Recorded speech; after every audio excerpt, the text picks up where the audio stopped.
Good morning, have a good day सर्व शिक्षक मित्रांनो आणि सर्व भावी फ्युचर्स मध्ये भो घातलेले आपले शिक्षक मंडळी आणि विद्यार्थी मित्रांनो. आज आपण आपल्या टीईटीची तयारी, टीईटी पहिल्याच प्रयत्नात पास करण्याचं आपलं जे काही उद्दिष्ट आहे ते उद्दिष्ट, ते ध्येय पूर्ण करण्यासाठी आपण प्रयत्न करत आहात.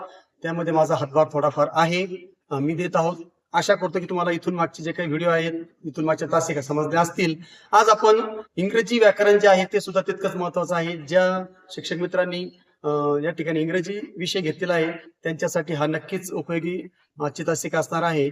तर आपण आज पार्ट ऑफ स्पीच म्हणजे मराठीमध्ये आपण 8 ज्या तासिका आहेत त्या शब्दाच्या जाती घेतलेल्या आहेत. नाम, सर्वनाम, विशेषण, क्रियापद, क्रियाविशेषण, शब्दयोगी अव्यय, उभयान्वयी अव्यय आणि केवल प्रयोगी अव्यय. त्याच प्रकारे हिंदी विषय घेणाऱ्यांसाठी आपण शब्द के भेद ते सुद्धा 4 विकारी, 4 अविकारी त्याच प्रकारे घेतलेलं आहे. आणि आज आपण या ठिकाणी पार्ट ऑफ स्पीच जे आहे ते पार्ट ऑफ स्पीच नाऊन, त्यानंतर आजच्या तासिका आपण नाऊन आणि प्रोनाऊन या 2 गोष्टी एकाच तासिकेमध्ये घेणार आहोत. चला सुरू करूया आपली तासिका. जर व्हिडिओ आवडला तर नक्की लाईक करायला मात्र नंतर विसरू नका. सुरू करूया आपण आपलं पार्ट ऑफ स्पीच. सर्वात प्रथम आपण घेत आहोत पार्ट ऑफ स्पीच मध्ये नाऊन, म्हणजे त्याला आपण मराठीत नाम असं म्हणतो. A noun is a word use as the name of a person, place, animal, things or an abstract idea. Abstract idea म्हणजे या ठिकाणी आपले जे काही गुण आहेत आपल्यामध्ये त्या गुणांना ॲब्स्ट्रॅक्ट आयडिया असं म्हटलं जातं. तर नाऊन हा असा एक शब्द आहे जो आपण या ठिकाणी कोणाचं नाव असेल, एखाद्या व्यक्तीचं नाव असेल किंवा एखाद्या ठिकाणाचं नाव असेल किंवा एखाद्या ठिकाणाला ठेवलेलं जे काही प्राण्याला नाव असेल किंवा एखाद्या वस्तूला ठेवलेलं नाव असेल, या सर्व ठिकाणाला ठेवण्याला, व्यक्तीला, वस्तूला, ठिकाणाला किंवा आपल्या जवळ असणाऱ्या गुणांना जे काही नावं ठेवलेली असतात, ऍब्स्ट्रॅक्ट आयडिया, या सर्वांना नाऊन असं म्हटलं जातं. ही त्याची काय आहे, ही त्याची व्याख्या आहे. आता पुढे जाऊया आपण. Types of noun. या नाऊनचे काही या ठिकाणी प्रकार पडतात. तर नामाचे जे काही मुख्य प्रकार आहेत ते आपण मराठी, हिंदीमध्ये अभ्यासले आहेत. आता आपण इंग्लिशमध्ये हे जे काही टाइप्स आहेत, काइंड ऑफ नाऊन आहेत, ते आपण बघूया. पहिलं आहे, फर्स्ट इज प्रॉपर नाऊन. जे पहिलं आहे ते आहे प्रॉपर नाऊन. प्रॉपर नाऊन यानी विशेष नाम. तर आता त्याची आपण व्याख्या बघूया. Specific capitalise name of people, place or organisation. म्हणजे एक विशेष ठराविक व्यक्ती, वस्तू ज्या कोणी असतात त्या व्यक्तीला, वस्तूला ठेवलेलं जे काही नाव असतं ते नाव असं नाव की ज्यामुळे आपल्याला एखाद्या विशिष्ट व्यक्तीचा, स्पेसिफिक म्हणजे विशिष्ट व्यक्तीचा बोध होतो, विशिष्ट एखाद्या प्राण्याचा बोध होतो किंवा विशिष्ट ठिकाणाचा बोध होतो, तर किंवा एखाद्या संघटनेचा बोध होतो, एखाद्या देशाचा बोध होतो. अशा स्पेसिफिक नावाला या ठिकाणी प्रॉपर नाऊन असं म्हटलं जातं. म्हणजे मराठीमध्ये आपण होतो एखाद्या विशेष व्यक्ती, ठिकाण किंवा जागेला आपण त्या ठिकाणी विशेष नाम असं म्हणतो. म्हणजे उदाहरणार्थ मुंबई शहर आहे, ठीक आहे. तर मुंबई हे त्या शहराला ठेवलेलं नाव आहे, म्हणजे मुंबई हे झालं प्रॉपर नाऊन. किंवा एखाद्या व्यक्तीला नाव ठेवलेलं आहे रमेश किंवा राम. या ठिकाणी आपण जेव्हा रमेश किंवा राम म्हणतो तर तीच व्यक्ती आपल्या डोळ्यासमोर येते किंवा तिचाच आपल्याला बोध होतो, मग त्याला सुद्धा म्हणायचं प्रॉपर नाऊन.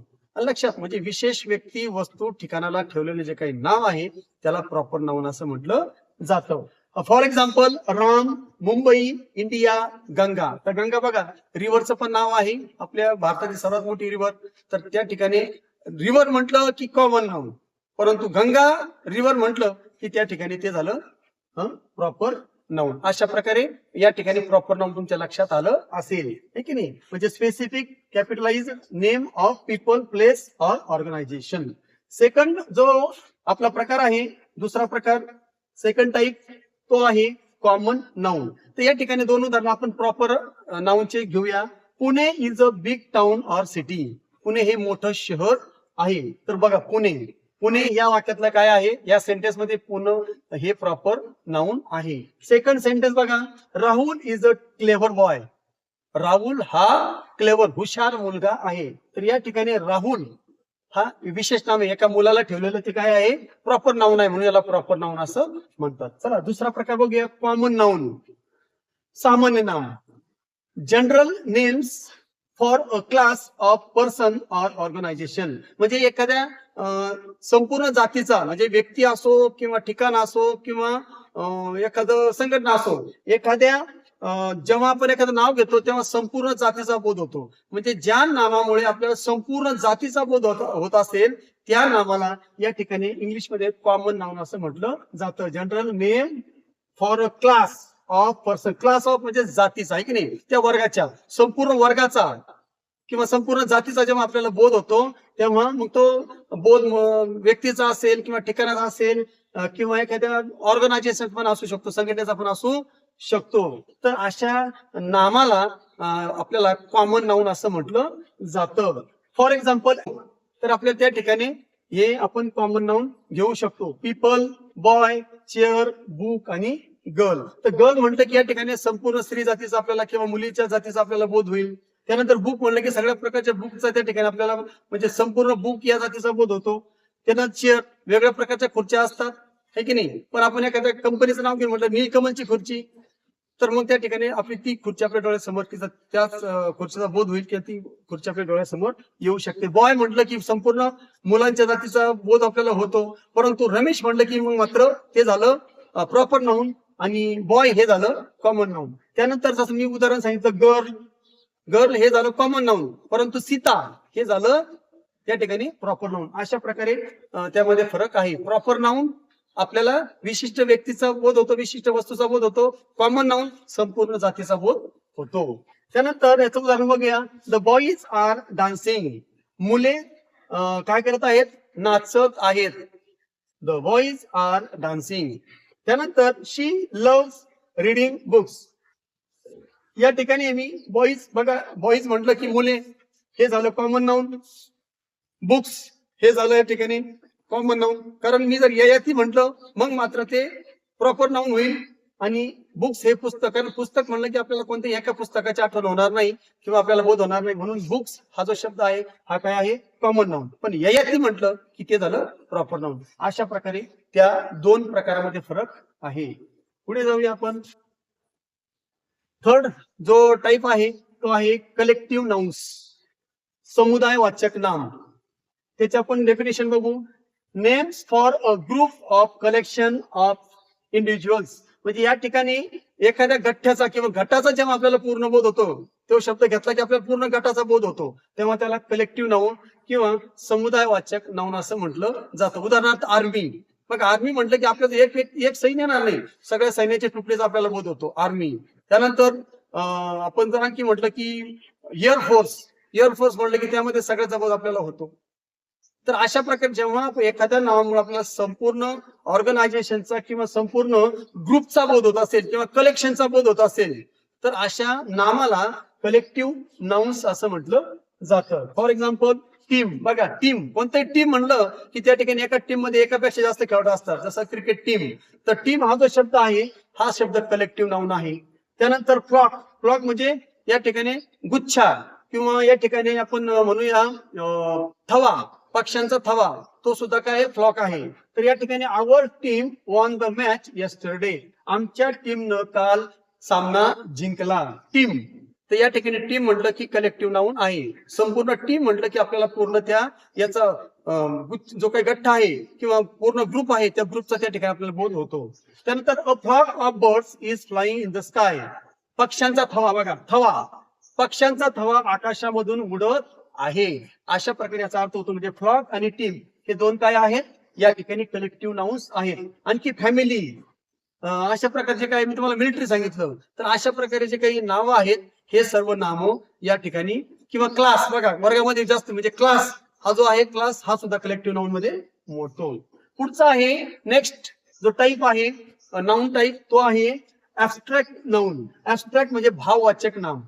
ऍब्स्ट्रॅक्ट नाउन म्हणजे काय, भाववाचक नाम. Name for intangible concept, ideas, emotions or qualities. म्हणजे या ठिकाणी आपल्या मनामध्ये इंटँजिबल जे आहे, आपल्या मनामध्ये जे काही भाव तयार होतात, हे भाव, हे जे भाव आहेत, हे भाव जेव्हा सांगितले जातात, बोलले जातात, तेव्हा त्यासाठी आपण जे नाम वापरतो ते नाम असतं ऍब्स्ट्रॅक्ट नाउन. उदाहरणार्थ या ठिकाणी आपण बघू शकतो लव, जस्टिस, करेज, हे जे सर्व आहेत, लव, जस्टिस, करेज, ह्या आपल्या मनामध्ये ऍब्स्ट्रॅक्ट आहेत, भावना आहेत.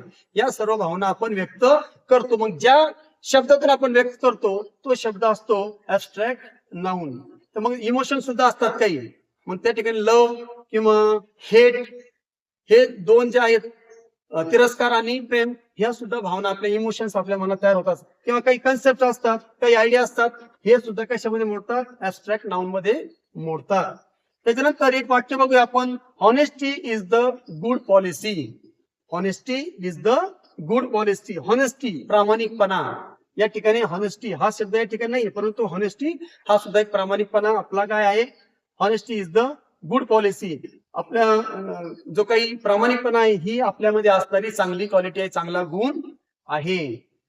पुढचं आपण बघूया, मटेरियल नाउन. या ठिकाणी पदार्थवाचक नाम. जेव्हा आपल्याला एखाद्या पदार्थाचा बोध होतो तेव्हा त्या ठिकाणी ते जे शब्द आहेत ते शब्द असतात पदार्थवाचक noun. A subset of common noun referring to materials of substance. ज्या पदार्थापासून इतर वस्तू बनविल्या जातात व ज्यांचे फक्त मोजमाप करता येते. फक्त मोजमाप, 1 2 3 नाही, फक्त मोजमाप. आपण तराजू घेऊन किंवा मीटर घेऊन, लिटर, मीटर, ग्रॅम मध्ये आपण ज्या वस्तू मोजतो, म्हणजे ज्याला 1 2 3 असं मोजता येत नाही, अशा जे काही वस्तू असतात, थोडक्यात त्या ठिकाणी पदार्थ, ते पदार्थ जे असतात त्यांच्यासाठी जे नाम वापरलं जातं ते असतं मटेरियल नाउन, म्हणजेच पदार्थवाचक नाम. उदाहरणार्थ गोल्ड, त्यानंतर वूड, त्याच्यानंतर कॉटन, त्यानंतर वॉटर, मिल्क, या सगळ्या ज्या गोष्टी असतात ह्या सर्व गोष्टी मटेरियल नाउन मध्ये मोडतात. उदाहरणार्थ, for example, gold is a precious metal. सोने हा प्रेसियस मौल्यवान, सोने हा मौल्यवान मेटल धातू आहे. त्यानंतर गोल्ड. त्यानंतर drink plenty of water. Plenty of म्हणजे भरपूर, प्लेंटी ऑफ म्हणजे भरपूर. Drink plenty of water, it's good for health.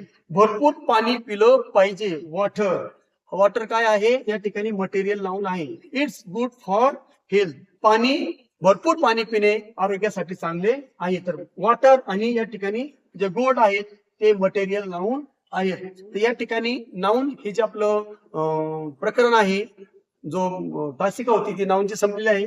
आता आपण बघूया प्रोनाउन. नाउन तुम्हाला सर्वांना समजलं असेल तर नाउन मध्ये आपण जे काही टाईप घेतले, प्रॉपर नाउन, त्यानंतर common noun, material noun, collective noun, abstract noun, हे सर्व लक्षात ठेवायचं आहे. त्यावर 1 मार्काचा प्रश्न नक्कीच आपल्याला विचारला जातो. त्यानंतर आपण प्रोनाउन कडे जाऊया. आता प्रोनाउन म्हणजे काय. Pronoun is a word use instant of. Instant of म्हणजे च्या ऐवजी किंवा च्या जागेवर. Pronoun is a word used instead of a noun to avoid repetition. पुनरावृत्ती टाळण्यासाठी नामाच्या जागेवर वारंवार जी होते त्याला म्हणतात पुनरावृत्ती. पुनरावृत्ती टाळण्यासाठी, नामाची पुनरावृत्ती टाळण्यासाठी इन्स्टेड ऑफ नाउन, नामाच्या जागेवर जो शब्द वापरला जातो दॅट्स कॉल्ड प्रोनाउन. त्यालाच प्रोनाउन असं म्हटलं जातं. नामाची पुनरावृत्ती टाळण्यासाठी त्याच्या ऐवजी वापरण्यात येणाऱ्या शब्दाला प्रोनाउन असं म्हटलं जातं. ओके, इन्स्टेंट ऑफ नाउन, नामाच्या जागेवर. कशासाठी. अवॉइड टू रिपिटेशन, म्हणजेच काय, पुनरावृत्ती टाळण्यासाठी. आता या ठिकाणी प्रोनाउन तुम्हाला समजलं असेल. मग प्रोनाउन जर समजलं असेल तर त्याचे आपण टाईप बघूया. टाइप्स ऑफ प्रोनाउन, नाम, सर्वनामाचे प्रकार. फर्स्ट आहे पर्सनल प्रोनाउन. पर्सनल प्रोनाउन, पुरुषवाचक सर्वनाम. ते बघूया आपण. यामध्ये कोणकोणते येतात. I, we, you, he, she, it आणि दे. नामाच्या ऐवजी जेव्हा I, we, you, he, she, it, they हे शब्द वापरले जातात, हे सर्व प्रोनाउन्स आहेत. आणि हे प्रोनाउन्स जेव्हा वापरले जातात त्याला म्हणायचं personal pronoun. For example, he is a teacher. तो एक शिक्षक आहे. बघा, नाव न घेता ही, त्याच्या जागेवर नाव घेतलंय. समजा एखादा रमेश असेल नावाचा, त्याच्याऐवजी आपण ही वापरलं, म्हणजे या ठिकाणी हे झालं personal noun. I am a farmer. एक माझं नाव घ्यायच्या ऐवजी मी काय घेतलं, आय. मी एक शेतकरी आहे. I am a farmer. या ठिकाणी आय हे सुद्धा पर्सनल नाउन आहे. सेकंड जो टाईप आहे तो बघा आपण रेफ्लेक्सिव्ह प्रोनाउन. रेफ्लेक्सिव्ह प्रोनाउन, आत्मवाचक सर्वनाम. या ठिकाणी स्वतः करता आपण कधी कधी एखादं सर्वनाम वापरतो त्या सर्वनामाला म्हणायचं आत्मवाचक सर्वनाम, रेफ्लेक्सिव्ह प्रोनाऊन. जेव्हा क्रियेचा परिणाम कर्त्यावरच होतो तेव्हा सेल्फ किंवा सेल्फ जोडून आलेली सर्वनामे रेफ्लेक्सिव्ह प्रोनाऊन्स असतात. म्हणजे या ठिकाणी जी क्रिया असते, म्हणजे वाक्यामध्ये जो वर्ब असतो, ती जी क्रिया असते त्या क्रियेचा संबंध सरळ कर्त्यावर होत असतो, म्हणजे त्याचा परिणाम सरळ कर्त्यावर होतो. तेव्हा त्या ठिकाणी जी सेल्फ लावून किंवा सेल्फ जोडून आलेली जी काही सर्वनामे असतात ती सर्व सर्वनामे रेफ्लेक्सिव्ह प्रोनाऊन्स मानली जातात, आत्मवाचक सर्वनाम मानली जातात. त्याला ओळखायचं सगळ्यात सोपं कोणती गोष्ट आहे, त्याला लागून काय येतं, सेल्फ किंवा सेल्फ लागून येतं, समजायचं ते या ठिकाणी आत्मवाचक सर्वनाम आहे, म्हणजे रेफ्लेक्सिव्ह प्रोनाऊन आहे. फॉर एक्झाम्पल माय सेल्फ, बघा या ठिकाणी सेल्फ आलेला आहे, माय सेल्फ, मायला जुळून आला म्हणजे हे कोणतं आहे, रेफ्लेक्सिव्ह प्रोनाऊन आहे. हिमसेल्फ, सेल्फ, हर सेल्फ म्हणजे काय, myself, himself, herself, yourself, themself, अशा प्रकारे जे असतात, देम सेल्फ येतं, मात्र लक्षात ठेवा सेल्फ येतं. तर अशा प्रकारे जर सेल्फ आणि सेल्फ लावून जर आलं तर ते म्हणायचं रिफ्लेक्सिव्ह प्रोनाऊन. शी हर्ट्स हरसेल्फ, शी हर्ट्स हरसेल्फ, तिनं स्वतःला दुखापत करून घेतली किंवा ती स्वतः त्या ठिकाणी शी हर्ट्स हिमसेल्फ, तिने स्वतःला दुखवलं. त्यानंतर ही हर्ट्स हिमसेल्फ, त्याने स्वतःलाच त्या ठिकाणी इजा करून घेतली किंवा स्वतःला दुखवलं. अशा प्रकारे या ठिकाणी आपण हे प्रोनाऊन्स वापरू शकतो. तिसरा जो प्रकार आहे रिलेटिव्ह प्रोनाऊन, संबंधी सर्वनाम, रिलेटिव्ह. त्याचं बघूया आपण. वाक्यात आधी आलेल्या नामाची पुढील वाक्याशी संबंध जोडण्यासाठी वापरण्यात आलेलं प्रोनाऊन हे रिलेटिव्ह प्रोनाऊन असतं. म्हणजे वाक्यामध्ये त्या ठिकाणी दोन वाक्य असतात, मग त्या वाक्यामध्ये काय असतं, आधी आलेलं जे वाक्य आहे त्यामध्ये जे नाम आहे त्या नामाचा दुसऱ्या वाक्यात येणाऱ्या वाक्याशी संबंध जोडण्यासाठी जे प्रोनाऊन वापरलं जातं त्याला रिलेटिव्ह प्रोनाऊन असं म्हणलं जातं. म्हणजे दोन वाक्य असतात, पहिल्या वाक्यातील नामाचा दुसऱ्या वाक्यातील नामाशी संबंध जोडलेला असतात, मग ते संबंध जोडण्यासाठी मध्यभागी जो शब्द येतो तो असतो प्रोनाऊन आणि तो प्रोनाऊन असतो रिलेटिव्ह प्रोनाऊन. त्याचं आपण उदाहरण बघूया. ते कोणकोणते असतात, ते सगळे WH फॅमिलीचे शब्द असतात. हू, व्हिच, दॅट, हुम आणि हुज, अशा प्रकारे हे शब्द असतात, हे त्या दोन वाक्याच्या मध्यभागी येतात. उदाहरणार्थ this is the guy who help me, हा तोच मुलगा आहे ज्याने माझी मदत केली. बघा this is the guy who help me. बघा हू न म्हणजे या ठिकाणी जो गाय आहे म्हणजे जो एखादा व्यक्ती आहे त्यानं या ठिकाणी माझी मदत केली आहे, म्हणजे ही व्यक्ती आणि मी यांचा संबंध जोडण्याचा त्यांनी प्रयत्न केला. पहिल्या वाक्यातील जो काही कर्ता आहे त्यानं दुसऱ्या वाक्याशी संबंध जोडला. जो या ठिकाणी हुचा अर्थ कोण नाही घ्यायचा, जो घ्यायचा, हा तोच व्यक्ती आहे ज्याने माझी मदत केली. त्याच्यानंतर the pencil which I brought is red. बघा the pencil which I brought is red, ही तीच पेन्सिल आहे, ही तीच लाल पेन्सिल आहे जी मी ब्रॉट खरेदी केली. अशा प्रकारे या ठिकाणी विच न या ठिकाणी पेन्सिल आणि या ठिकाणी ब्रॉट आहे आय आणि पेन्सिल यांचा संबंध जोडण्याचा प्रयत्न केलेला आहे. तर या ठिकाणी दोन वाक्यामध्ये संबंध जोडण्याचा काम करतो, म्हणून त्याला हे जे शब्द आहेत हू, विच, दॅट, हुम, हुज हे सर्व संबंधी सर्वनाम आहेत, म्हणजे त्यालाच आपण रिलेटिव्ह प्रोनाऊन्स असं म्हणतो.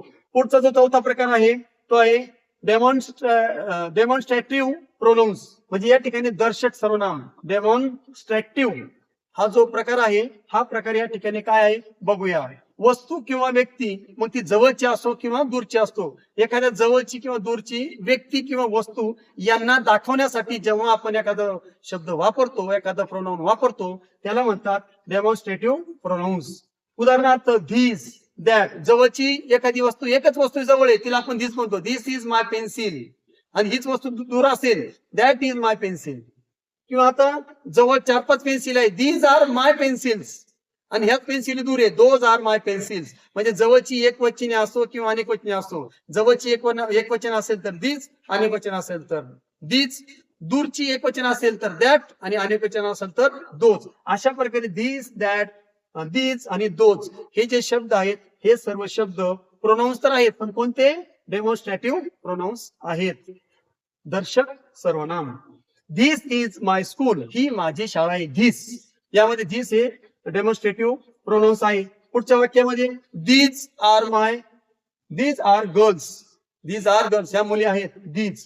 त्यानंतर दोज आर माय फ्रेंड्स, ते माझे मित्र आहेत. दोज हे या ठिकाणी डेमॉन्स्ट्रेटिव्ह प्रोनाउन आहे. आणि शेवटचं दॅट इज माय सन, तो माझा मुलगा आहे. तर यामध्ये दीज दोज आणि दॅट हे चारही या ठिकाणी काय करतात, दर्शक सर्वनामाचं काम करतात, म्हणून त्यांना डेमॉन्स्ट्रेटिव्ह प्रोनाउन्स असं म्हटलं जातं. पाचवं जो प्रकार आहे प्रोनाउनचा तो आहे इंटरोगेटिव्ह प्रोनाउन्स. इंट्रोगेटिव्ह म्हणजे प्रश्न विचारण्यासाठी.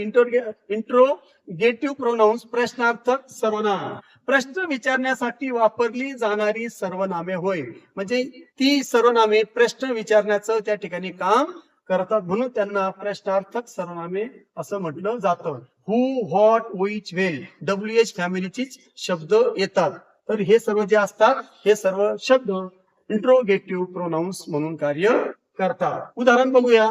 For example, who is your mother. त्या ठिकाणी हु म्हणजे या ठिकाणी आई कोण आहे हे या ठिकाणी विचारण्याचा प्रयत्न केला. हु इज युअर मदर, तर हु हे या ठिकाणी इंट्रोगेटिव्ह जे प्रोनाउन आहे. अनिश्चित सर्वनाम, सॉरी वरचं बघतोय आपण नाही का. त्यानंतर पुढचं व्हॉट इज युअर नेम, या ठिकाणी तुझं नाव काय आहे. तर या ठिकाणी व्हॉट जे आहे या ठिकाणी प्रश्नार्थक सर्वनाम म्हणून काम करतं. पुढचं आहे इनडेफिनेट प्रोनाउन. आता अनिश्चित सर्वनाम म्हणजे या ठिकाणी निश्चित बोध होत नाही, कोणाबद्दल माहिती विचारली जाते, म्हणून त्याला इनडेफिनेट प्रोनाउन्स असं म्हटलं जातं. ज्या सर्वनामामुळे कोणत्याच निश्चित व्यक्ती किंवा वस्तूचा बोध होत नाही त्याला इनडेफिनेट प्रोनाउन्स असं म्हटलं जातं. उदाहरणार्थ मेनी, एनी, ऑल, समवन. बोधच होत नाही आपल्याला नक्की कोणाबद्दल किती विचारलं जाते, काहीच बोध होत नाही. म्हणून ज्या सर्वनामामुळे निश्चित व्यक्ती किंवा वस्तूचा बोध होत नाही त्याला या ठिकाणी इनडेफिनेट प्रोनाउन्स असं म्हटलं जातं. उदाहरणार्थ मेनी, एनी, ऑल, समवन. त्याचे उदाहरण बघूया आपण, वाक्य बघूया. Someone has stolen my pen. माझा पेन कोणीतरी चोरला. माझा पेन कोणीतरी चोरला किंवा चोरलेला आहे. Many students absent today. खूप विद्यार्थी आज गैरहजर आहेत. तर समवन कोणीतरी म्हणजे माहिती नाही कोणी चोरला, तर त्या ठिकाणी समवन हे काय आहे, इनडेफिनेट प्रोनाउन आहे. आणि मेनी हे सुद्धा इनडेफिनेट प्रोनाउन आहे. पुढचं या ठिकाणी जे तासिक आपल्या या ठिकाणी ही संपलेली आहे. तर नाऊन आणि प्रोनाउन आणि त्यांचे प्रकार, त्यांचे टाइप्स आपण या ठिकाणी बघितलेले आहे. आशा करतो की या ठिकाणी आपल्याला सर्वांना समजलं असेल. तर मराठी, हिंदी, इंग्रजी यांच्यामध्ये काही जास्त डिफरंट नाही, फक्त नावं चेंज आहेत, मात्र त्यामध्ये जे काही अर्थ आहे तो मात्र सारखाच आहे. तर या ठिकाणी तुम्ही याच्यामध्ये काय अडचण आली असेल तुम्ही मराठी आणि हिंदी सुद्धा बघू शकता. आशा करतो पुन्हा भेटू आपण. आणि तुम्हाला तासिक आवडले असेल लाईक मात्र अवश्य करा. पुन्हा आपण नक्कीच लवकर भेटू. जय हिंद, जय महाराष्ट्र.